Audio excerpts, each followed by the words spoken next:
Donc, la mise en œuvre. La mise en œuvre du management par objectif va consister à bien définir les objectifs, bien sûr, qu'ils soient réalisables par le salarié ou l'équipe d'ailleurs.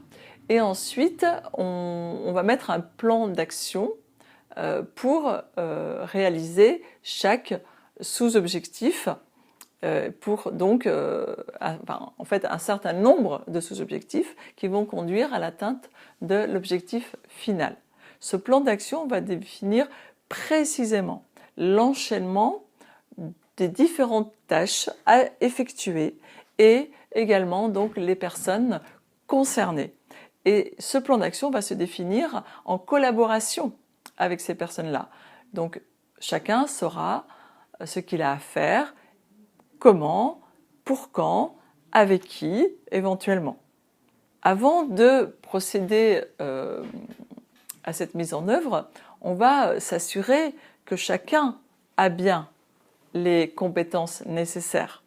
Et parfois, peut-être qu'il faudra passer par de la formation pour que les personnes puissent atteindre ces objectifs-là. Donc, on va lui donner les moyens. On va également réfléchir aux ressources matérielles pour pouvoir atteindre ces objectifs. Et au final, on va mettre en place des indicateurs qui vont nous permettre de suivre l'avancement de ces objectifs et d'en mesurer les effets quantitatifs et qualitatifs. Et au final, ça nous permettra de mesurer la réussite du projet.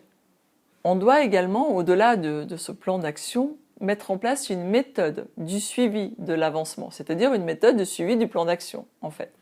Donc ça peut être mettre en place un comité de pilotage, ça peut être fixer des réunions à des fréquences régulières, à des dates toujours identiques.